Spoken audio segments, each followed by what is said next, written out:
What? Your sign language person. Jamie, can you quiet the space? Do you like hello Yes, please. Can you? together? Oh, hey. Yes, so I got myself up here because I've learned the ropes on how to quiet the room down. This is my second year here, so I'm Rob. But I'm here to introduce Dick, Dick Steele. So he's the founder of Peaker, 1971, according to the internet. 55 years. Yeah.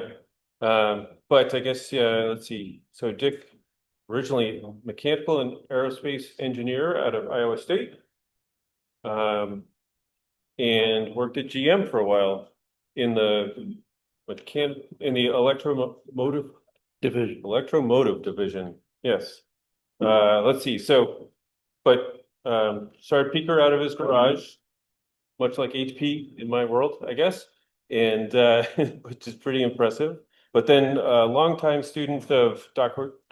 Deming and his management philosophy, and the notable example comes from Peaker's long transformation away from traditional performance management and performance appraisals, but towards learning, collaboration, and long-term quality.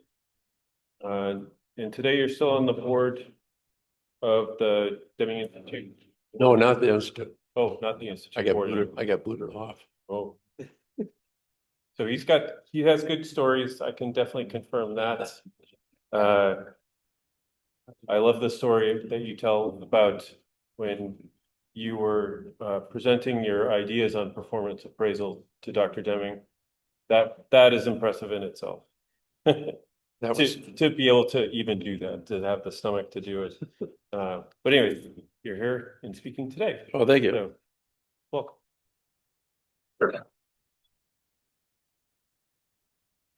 Well, thank you. I'd like to have this kind of a discussion today versus it's kind of the guide on the side versus the sage on the stage thing. And it's some issues that have been bothering me for a long time, and I wanted to kind of review of how I feel about them and what I'm doing with them. So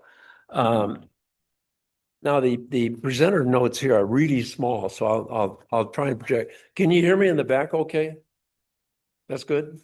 Okay. What I'm looking for is discussion that I mentioned about, and I have a theory about Dr. Deming's teachings. And as we now know about theories, there's a chance of being wrong. And in my case, there's a really good chance of being wrong. So Dr. Deming started, now he didn't start all of the 4-day seminars with this statement, but the ones that I went to, he did. And I wanted to give some definition to this. When I hear the term, why are we here? Here, I'm looking at on the face of the earth. It's a broad concept of his. And learning is an intrinsic desire of people.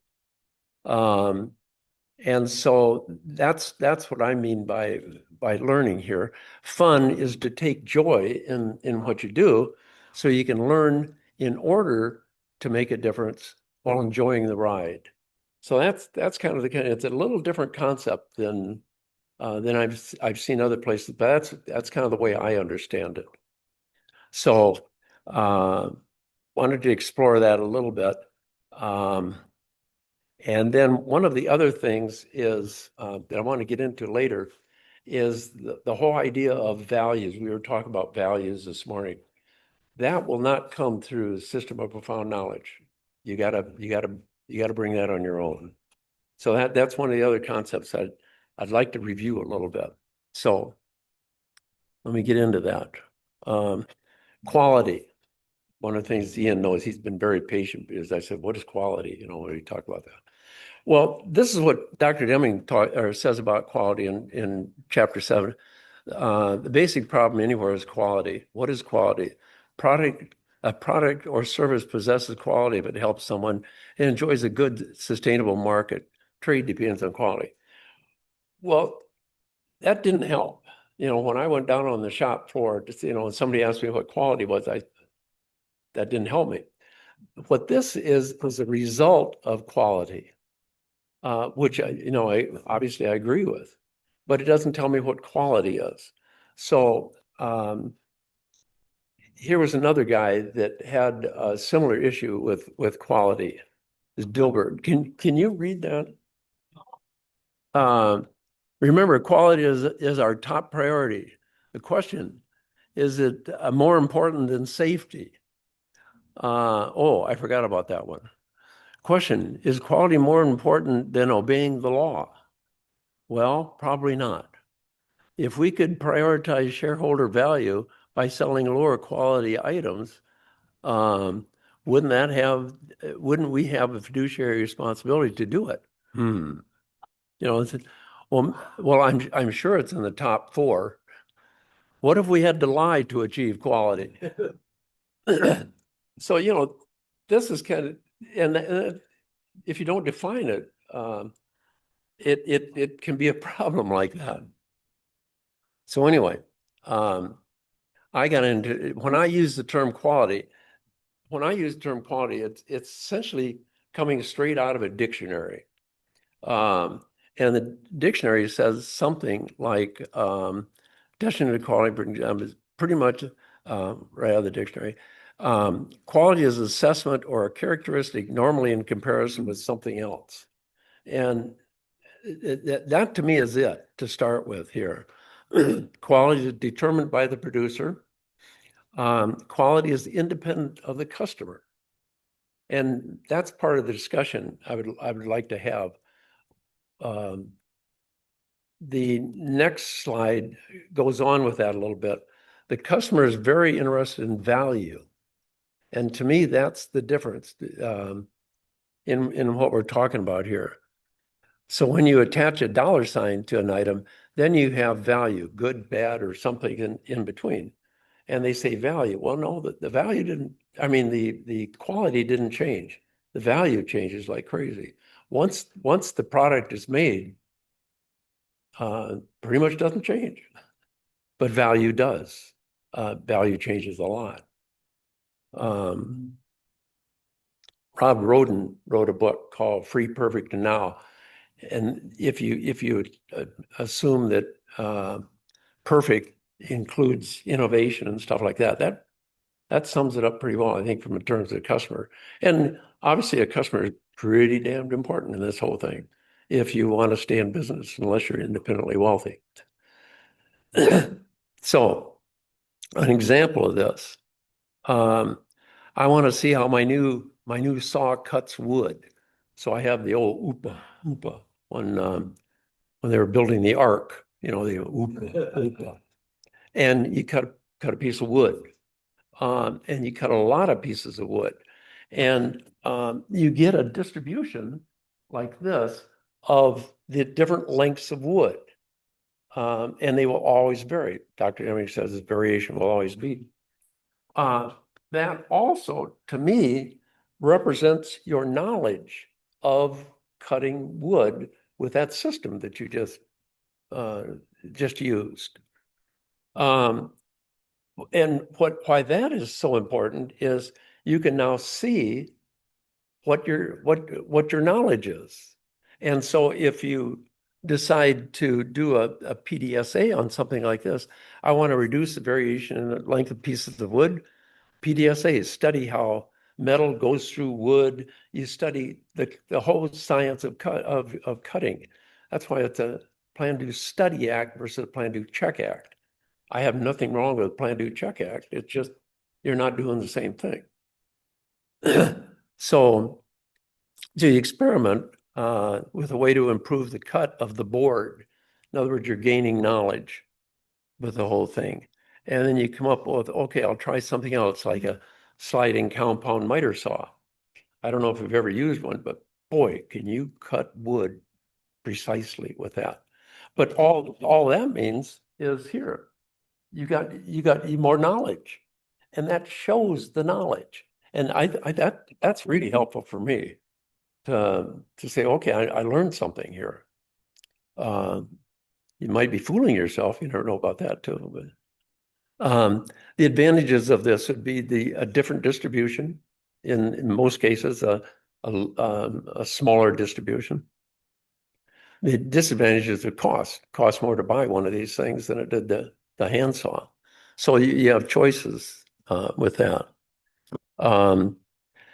Now, getting into Dr. Deming talked about the Taguchi loss function, but he more talked about just a loss function, the loss function you're talking about.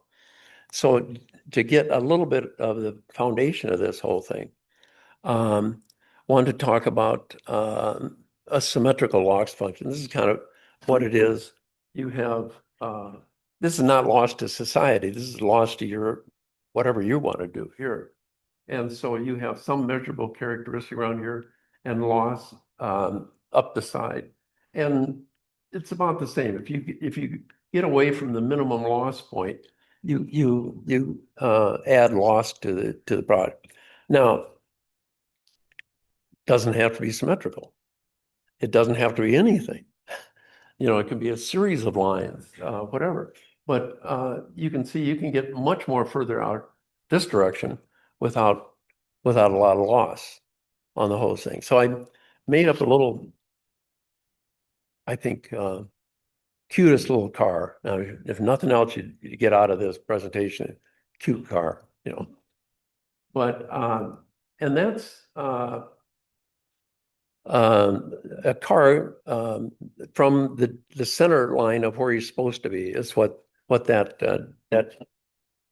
this distribution is. You should be in the center. And the loss function, you'll have a loss function. What are those losses? Well, if you get off to the side, you're on concrete most of the time, and you won't have any more loss than the rubber coming off the tires and a few things like that. But as you get further over there, you might get some gravel slopping up on the side of the car and chipping it a little bit. Go a little further, you might hit a road sign. Loss goes up. You're going to have to repaint your door, something like that. Or you can get bridge abutments, take off the whole side of the car. And so one of the things you can do is, this is a better driving system. My wife won't let me bring sexist comments into this, so I won't. But this is a higher quality driving system, better car, better driver, better tires, better lighting, whole bunch of other things. But they know more about how to drive the car. And so you get much less loss if you can stay within, this distribution. Now, one of the other things that happens is you have a car coming the other way. And so the loss distribution changes. This is dynamic. When the car passes, you don't have the same loss function anymore, because you can go all the way over to the other side of the road. Guy comes back, and you're gonna have that loss come. So the loss function isn't stationary. It's not static, but it changes over time. And all of this stuff changes over time. Your knowledge of driving, your ability to handle a car as you get older, all of this stuff changes. So you have to kind of be aware of that. But this is kind of how I see the whole thing. Okay, why is this important? This is what Deming also says, another chapter 9. Tim was just had the class on chapter 9 here a couple weeks ago, which I missed. But if the system does not work the cost of improvement, it might be wise to direct effort to other systems more in need of attention. We should study with the aid of the loss function the economics of shrinking variation. In other words, it is an economics book. It's the new economics. He talks about economics, and it isn't, you can't just make everything better all at once. So shrinkage of variation is one. And then another, and here's where I'd like a little participation. When might be not a good idea to reduce variation? Anybody have any thoughts of when you might want to increase variation or maintain it or not lose it? Brainstorming, you might want a wide variety of ideas, not a narrow one. Variety, call variation variety is something good. Call it variation is bad. Yeah. Plants in a variety of if you have plants in a pot and you have nice variety of plants, if you stand back 25 yards, it's variation in color, so it's the same thing. Any other ones that brainstorming is a real good one. Yeah. Target value is outside of the range of variability, then that's very bad. Sure can be. True that you need to drive a process out of control in order to improve it. So wouldn't you not want to reduce variation if you're introducing improvement measures? If you're looking at it as a steady state process and you want to change that, yeah, I think you get a special cause. I think you can and follow the special cause. So first it has to be control. And then you introduce factors to drive out of control in a desired direction. But if you look at evolution, it's all about variation. We'd have no evolution if there wasn't variation. Yeah, the only pushback I would have a little bit is on you have to be in control. I don't know that. But that'd be a discussion. This is a good group of people to talk to this about. Where do you control that being the reason not to reduce variation? Because Say that again louder. if your system is not in control, then it might not be a good idea to aim to reduce variation until you get it under. Yeah. Because you don't know. Yeah. But if it's an improvement, so what? I think it's special cause is a kind of cause of variation, right? And then common cause of variation. You want to take action on both to result in improvement. It's a different type of improvement that results. Tom Johnson used to challenge us. First met him, we talked about it, and said, why would you ever want to reduce variation? If for variation, there wouldn't be life. Yeah. So there's a value judgment. So I want to reduce variation so that every generation of whatever's coming down is exactly the same. Probably not. We started a Deming study group in the Detroit area, and Deming, about 1988, I think, when we started. Deming used to come to the meetings, and I remember a woman asking him, do you want all babies to be the same, no variation? And he just looked at it, don't be ridiculous. So yeah, he knew about variation and that sort of thing. Couple of the other genetics, if you don't have variation, some species can be wiped out by something that comes in. And so it's almost like you were saying, instrumental to life to be able to change and that sort of thing. So that's another one. Learning, to me, when Deming says we're here to learn, that's pretty much it. We're here to learn. Special cause and common cause. The goal is still learning in both cases.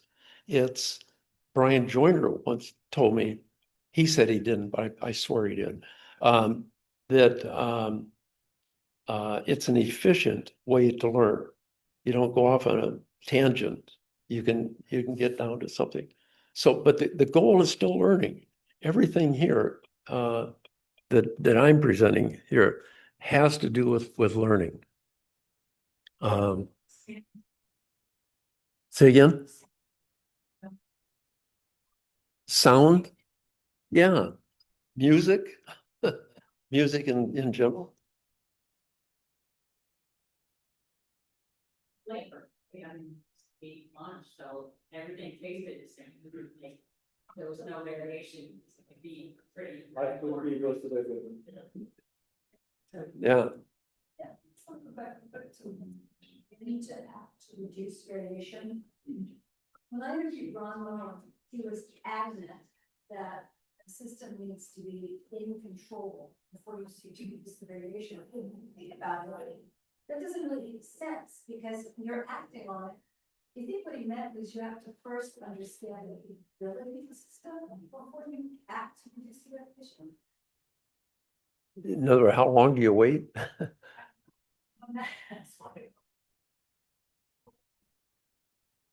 That's what?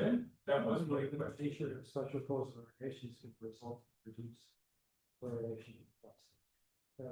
That's because you're getting under control. And even if you don't like the new common cause, once you got rid of the special cause, then you could reduce variation. Right. Or contain it as a target. Right. Say that again.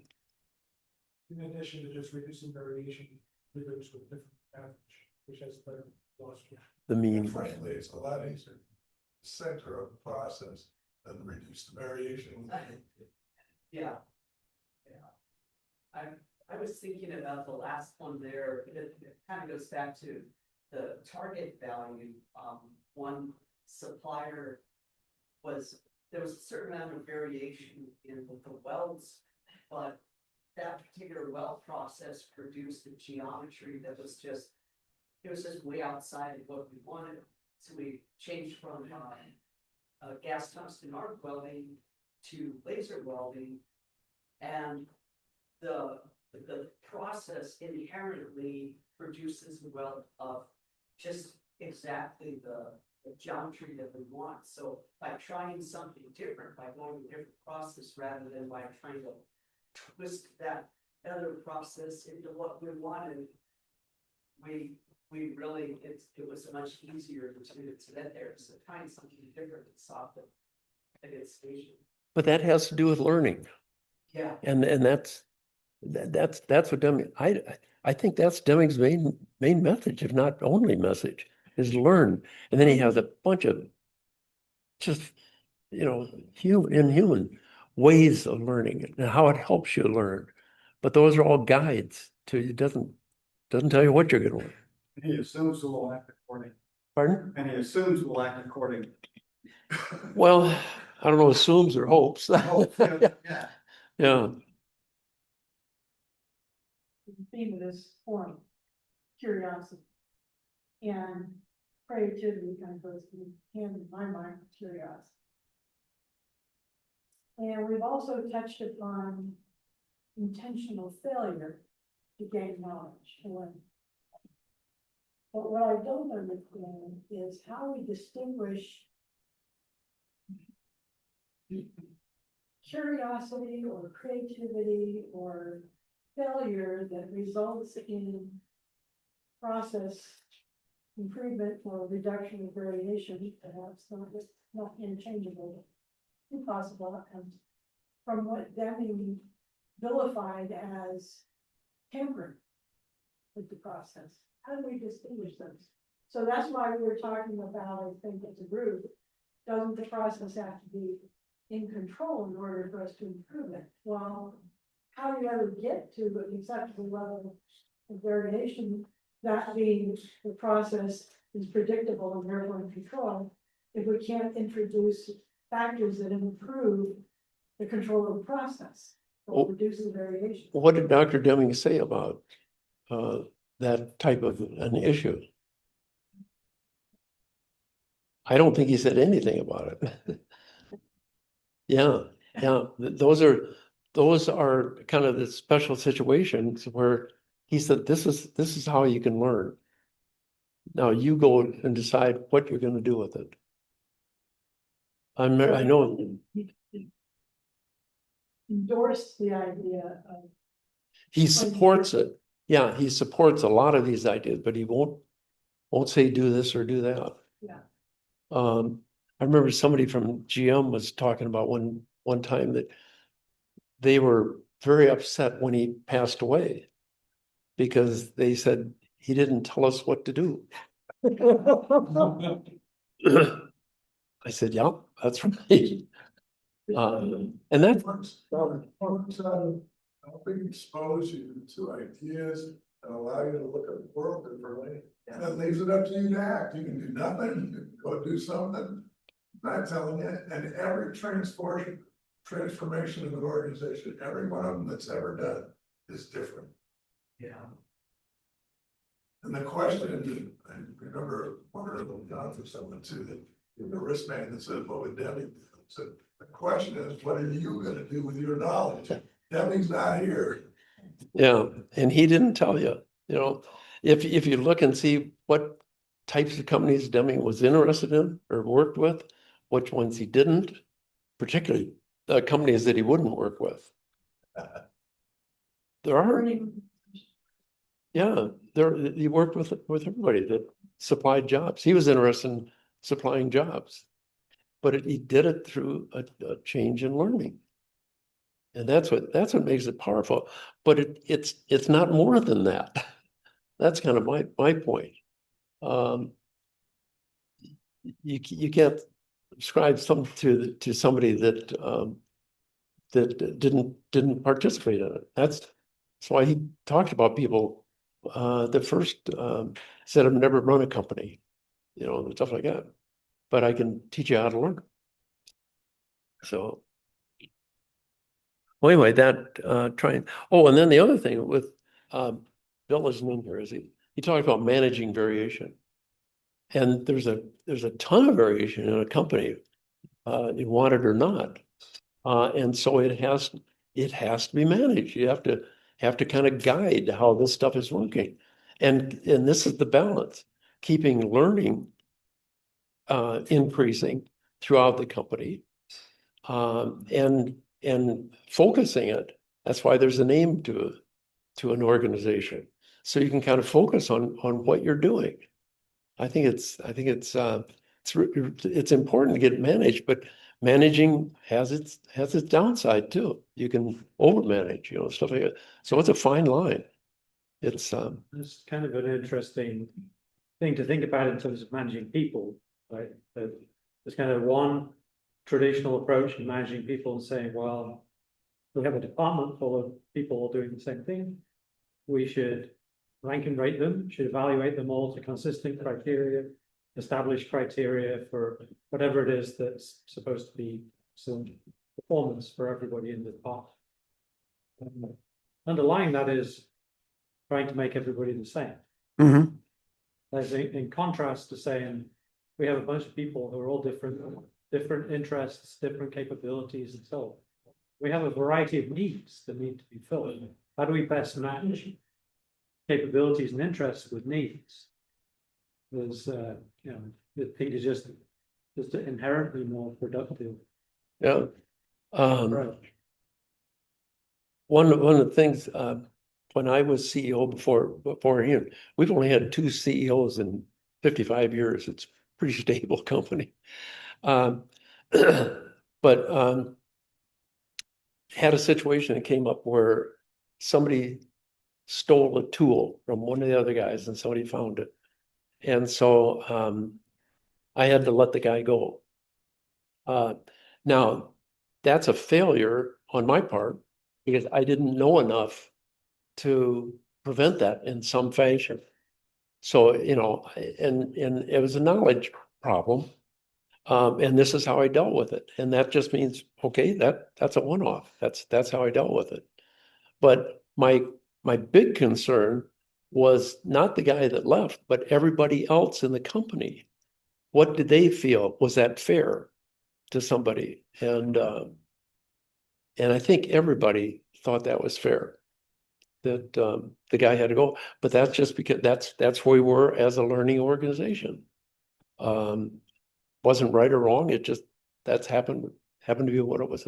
And there are numerous examples of that where things came up, where Roy Darnell, did you know Roy Darnell?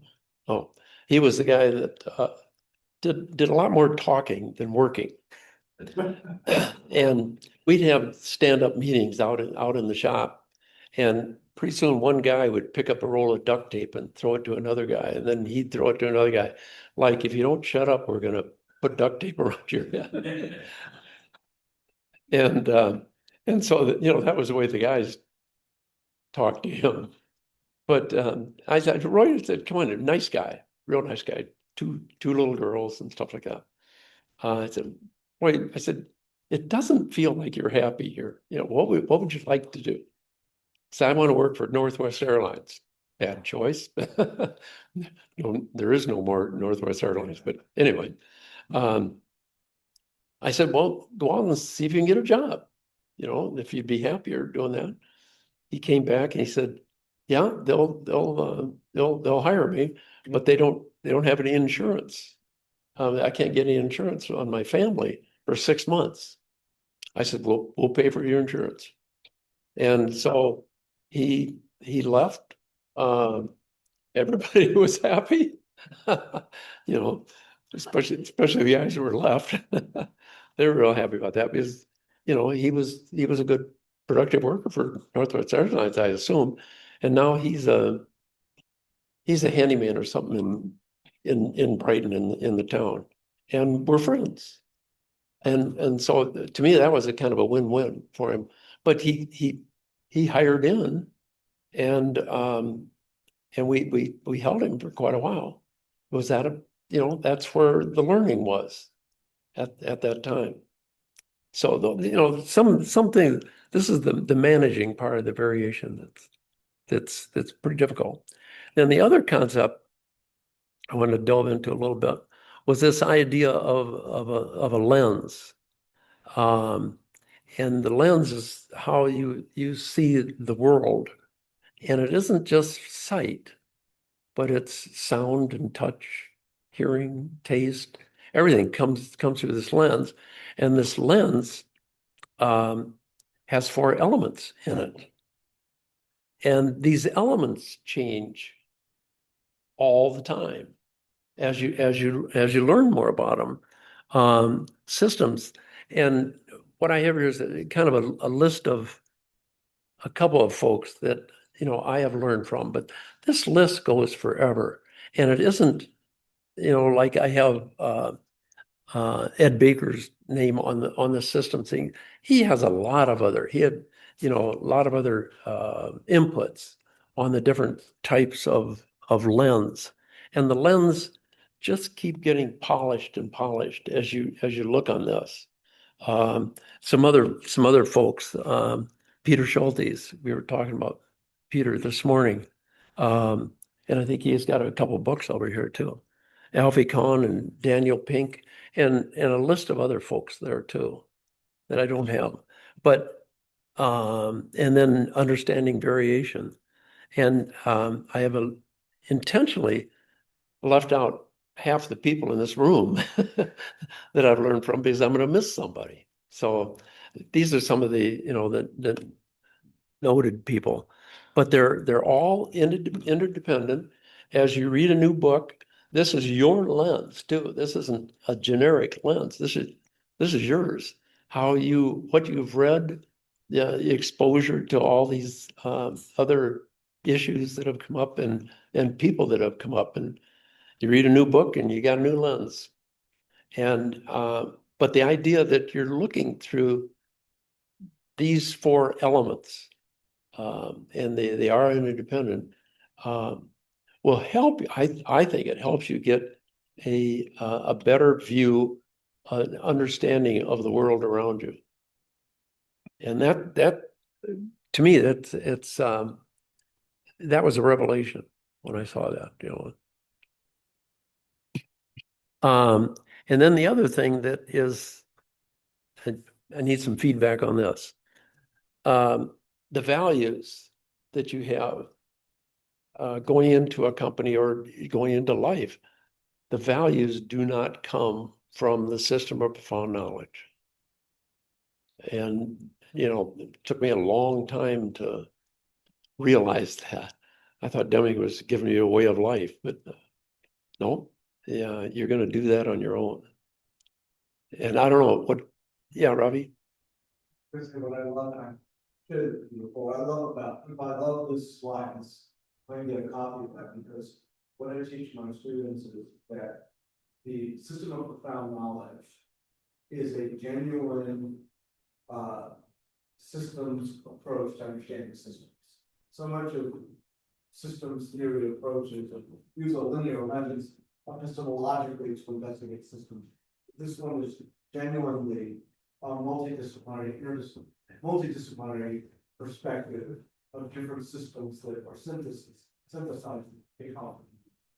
The governance synthesis and their dynamic, as was shown from the earlier slide, between them. And that's the right way to look at systems technology in the first place, rather than a parsimonious, strictly or static lens to it.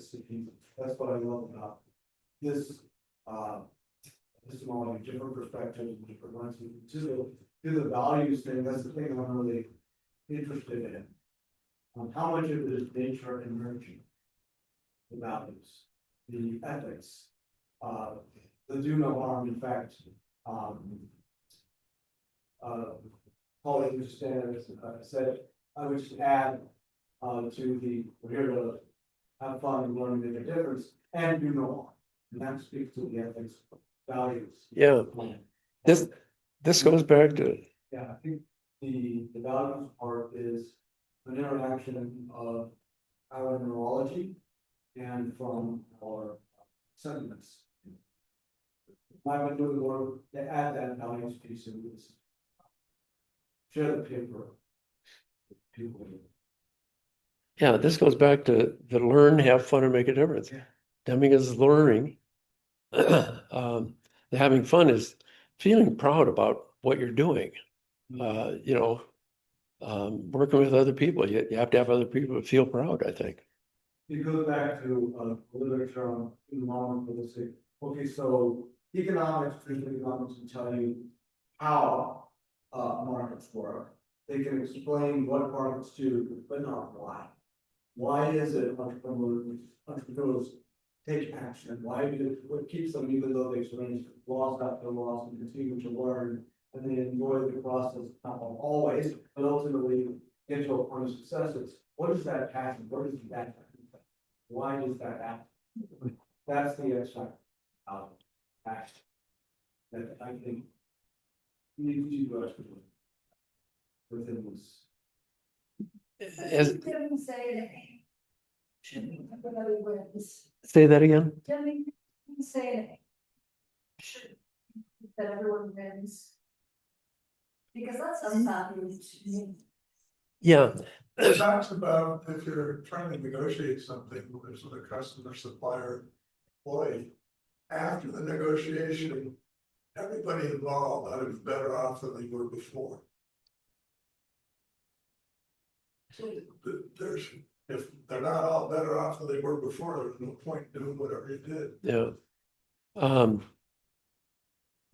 Where Deming talks about the aim of the organization, I think that is the only place that he talks about kind of a moral value in his books. I don't know another place where he's talked about that. And that's why, but that, It feels like it's kind of implicit in saying this is about restoration of the individual. The forces of destruction and so on are kind of viewed maybe from the negative side of things as somewhat of a, these are things that I think are bad for people and that are crushing what people. So there is something implicitly value based in that. I agree with that. But it is first of all learning. You know, if you do these things, forces of destruction, that it'll promote learning. And I think that's what he's talking about in the learn to have fun and make a difference part of it. I don't know. This is the part that needs a discussion too, I think. It's the fun part of doing this.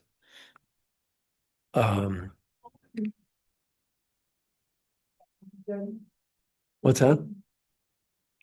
It's what? Lighting management for everyone. Every management can act on the system, every management can subject employees to this horrible deteriorating disease. You know, only management is accountable for all of the harms that these systems impart to employees. I remember that as one of the things that stands out most in my mind about what Deming had to say. I remember maybe I was missing the rest of his message because as a new manager, that to me was a bit heavy-handed. And I felt as though even managers were subject to greater systems that others were managing beyond their span of control. And so I do think that Deming held, in my opinion, a disdain for managers. A disfavor. A disdain for managers. Man. The Sorry, Tim, but I have a perspective, I think what he was trying to wake them up. maybe it was shocking on them. I don't know, but And he I, starts off the book that he's trying to get everybody to buy into with their, we're living under a tyranny. yeah, And management is the cause of the tyranny. And there's a huge amount of logic associated with that. Who owns the resources that gives all these people methods to do the work? And who trains them and decides how they're gonna get trained? That's all management. The poor guy doing the work doesn't have any say in that. Well, you can, you know, that was his approach to that, and you can tell how successful he was by how many people, how many different organizations follow what he was doing. Couple? Yeah, not very many. So yeah, I'm not sure that was the best approach.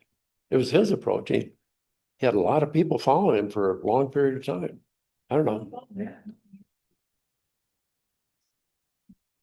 I think if you look at like the new economics, so the structure of the new sequence of the new economics, which was kind of the sequence of what was in the seminar, it comes in phases, right? It's kind of like boot camp, right? Break you down. There's kind of the first phase where just full on assault of all of the things that the people haven't even realized they're taking around with them as a set of assumptions, as opposed to, you know, being necessarily true. And then there's kind of a show this through experiential things like the Red Beats experiment, and then it kind of rebuilds a new way of thinking. I think I mean, there is kind of a flow right to that. that program there used to be where you would go into I never went, but I saw documentaries about it, where some guy would tell you were dirt, tell you were worthless, yes, you would do that. And then he would rebuild you from scratch, you know, so maybe that is Deming's approach to the house. You know, so I had watched a series of videos, Dr. Deming, and the sense that I had was that, and certainly, as Tim said, some of the managers would respond very negatively, but he had a very provocative approach because he could see how much they were needed, how crucial they were. And it's just like, okay, this is a really crazy example, but I'm going to give it to some it will make sense. In the Gospel of John, the teachings are very provocative, they're very hard hitting. And it's not that Christ hated the leaders. He wanted to kind of shake them up. And some of them responded well, and of course, some of them were very much against. And that's the sense that I have with Deming, is that those managers who he did persuade they became very influential. They made a huge difference and did a lot of good. And I believe that was his desire. He wanted managers to understand and then to be able to apply that knowledge. So what you're saying is the transition from traditional management to Denny management Yes. is not an incremental change. That's not the case. Yes. Yeah. It's a shock. Tony Robbins, Yeah. uses that paradigm. Yeah, and it's gotta be some ag talks about that shouting. He says, Yeah. when you individually, your light bulb goes on, this is not a continuous buildup, it's one day, boom. Like Yeah. that, that's what typically says it's discontinuous. Discontinuous, Yeah. yeah. Well, I'm not entirely convinced by them. I also I don't think think that that's really how systems, you've got a system of thought, right, and there's paradigm. How does that shift? This whole thing just shifts whole in one big go altogether. And that doesn't make sense, right? Because if you can look back at any given point in time and say, well, you know, that's not how I think about it anymore. The continuous function is like, information turns into data, which can turn into, know-how, which can turn into understanding. That's a continuous flow, but there's another step, wisdom, and it's not a flow, it's a jump. Yeah. Right, and not everybody can jump, but not everybody does. Like enlightenment. I'm gonna disagree with this, and kind of sort of agree with Ian here, right? So if you go back to like neuroscience and how our brains learn, right? The like practice of writing a left hand, right? You kind of force your brain into moving your hand that way. And then that develops a little pathway in the brain, right? And the more you do that pathway, that myelin along that pathway gets built up. And that pathway becomes stronger and stronger. That's how memories and habits are learned, right? And so if you're saying that adopting this is a new pathway and the first time you do it is kind of a shock to the system, I think that may be true. But you don't do it step change and now you're an adopter of this. Maybe it's not dramatic, but maybe when you come to the realization that, holy crap, what I've been doing all along may not be gospel. Maybe there's a different way of looking at stuff. Then at least as you start the process, then maybe it's not a step change that I would agree.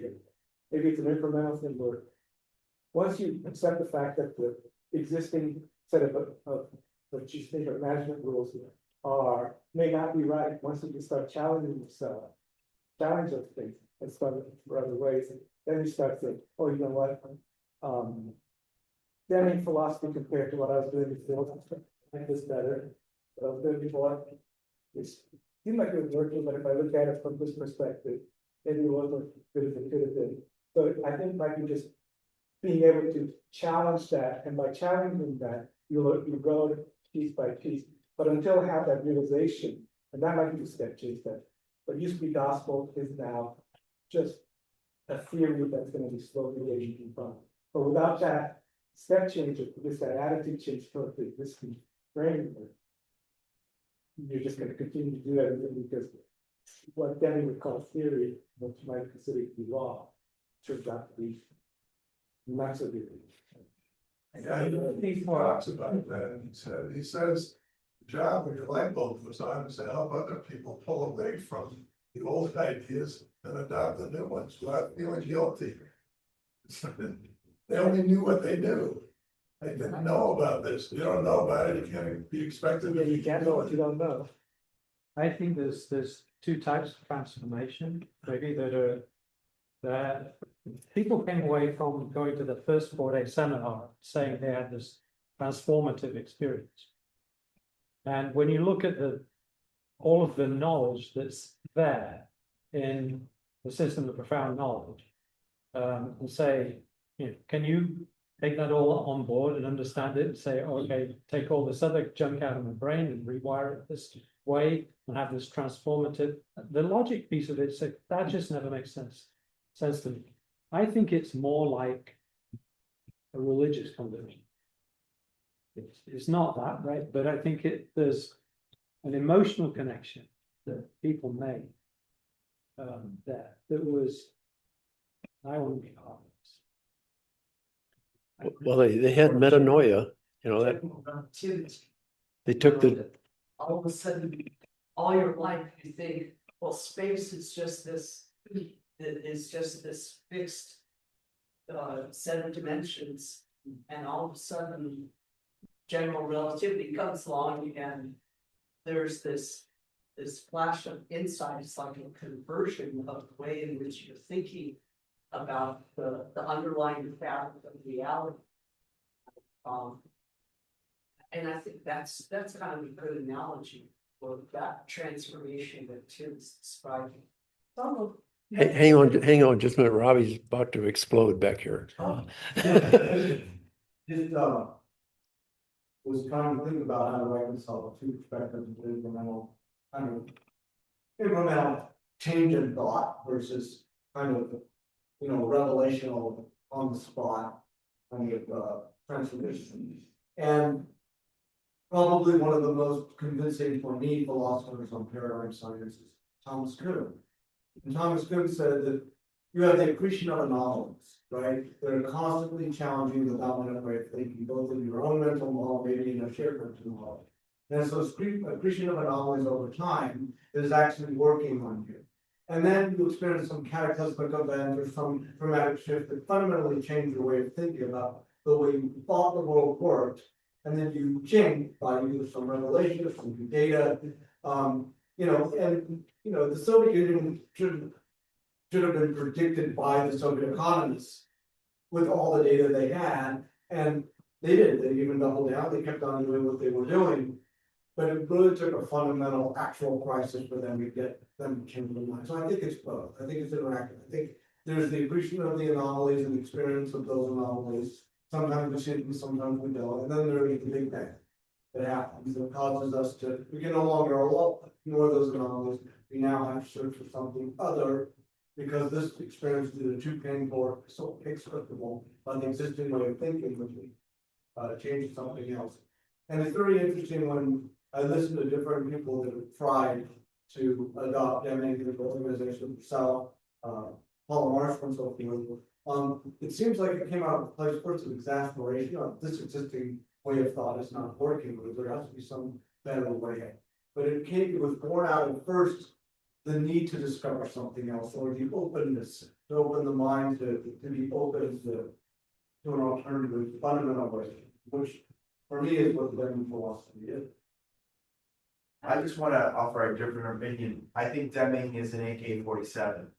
I think he's a guerrilla warrior and a fighter, and he's arming agents of change everywhere. And he just happens to go after the managers and the executives first because they have the biggest guns, the biggest firearms.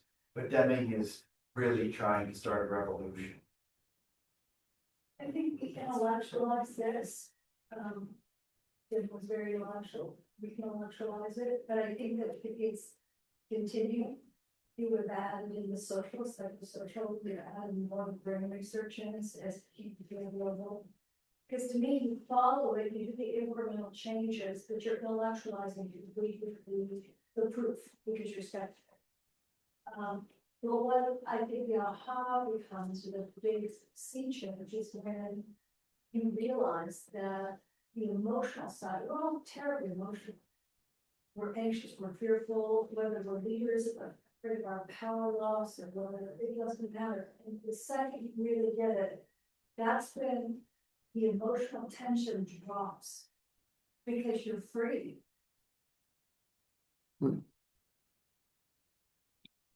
Yeah. I'm thinking back to our prediction games here, where we were trying to figure out how to break the system.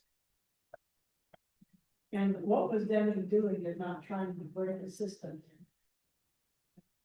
in order to elicit change for the better, on the whole.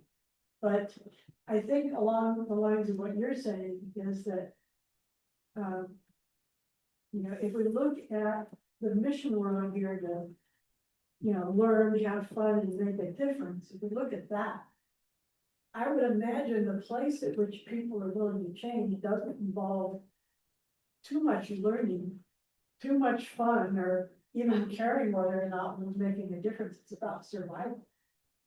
So I don't think survival is fun. It's not even trying.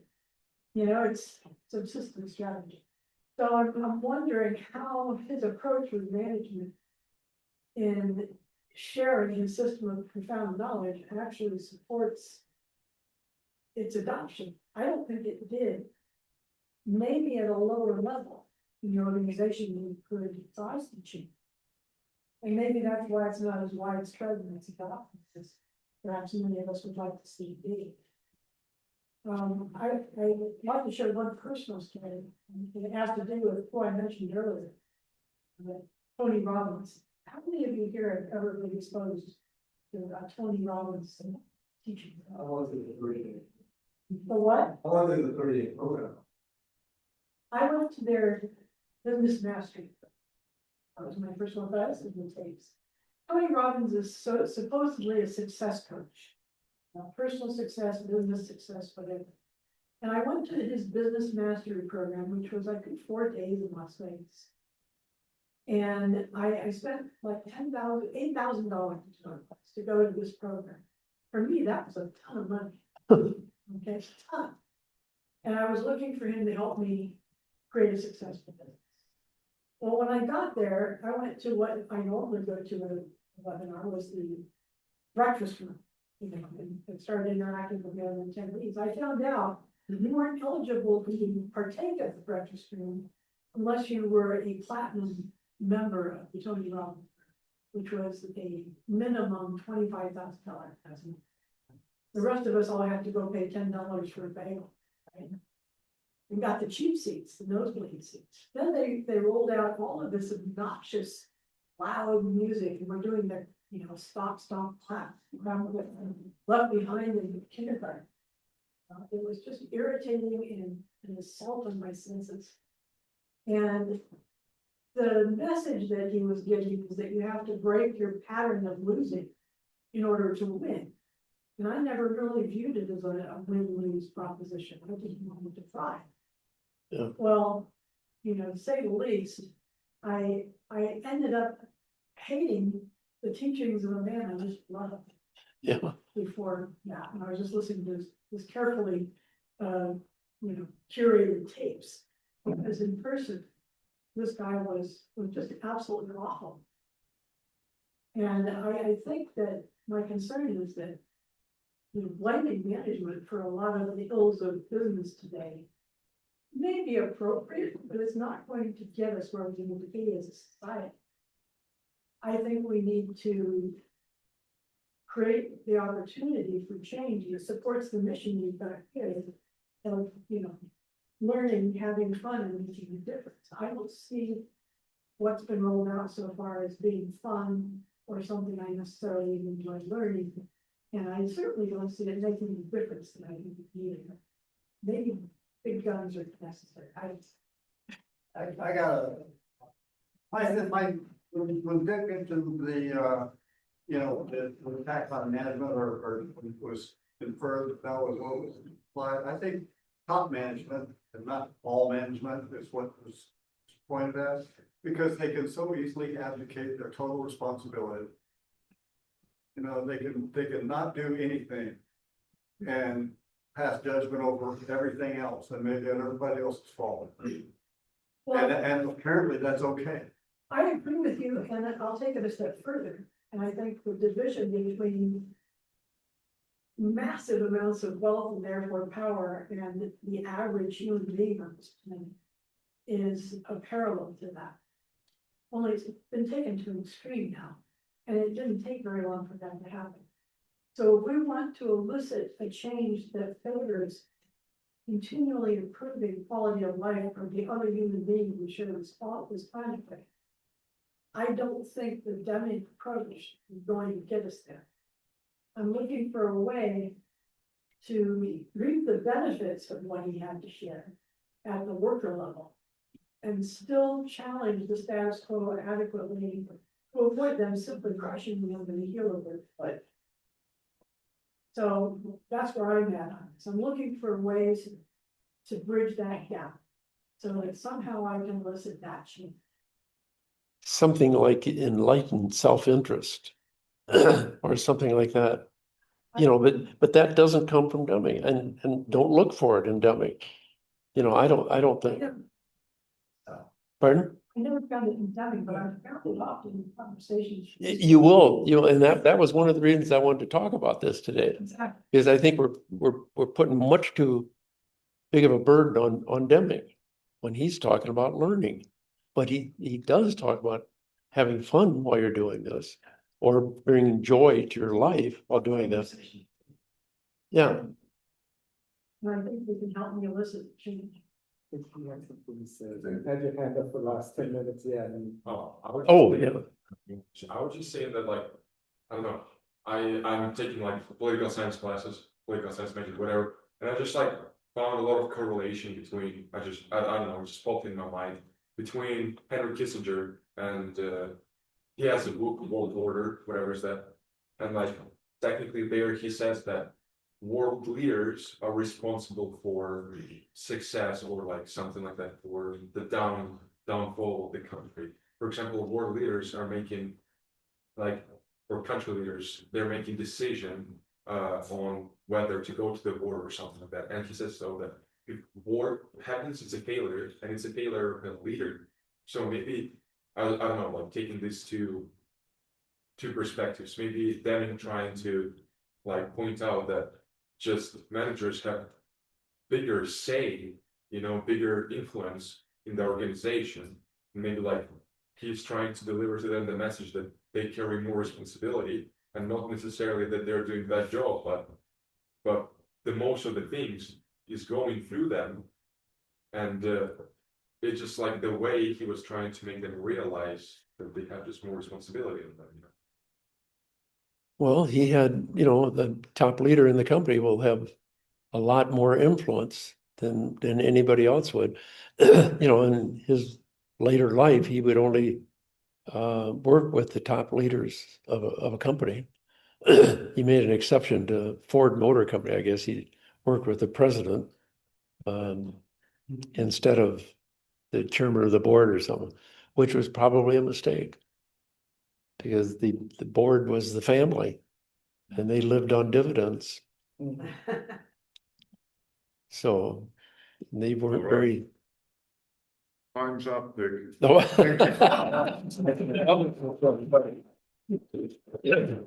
Well, where you are. Thank you very much. You bet. You have a small break till 3:30, so enjoy. And How many slides you got left? Pardon? How many slides you got left? Oh, actually, just one, and it's more about learning. Let me just show you one. And this is what we're doing. We have the Deming Study Group. It's been going for about 35, 40 years, something like that. And one, we like to read stuff that show contrast, show variation. And the Institute, bless your heart, and Eric Budd have both come out with their version of 14 points.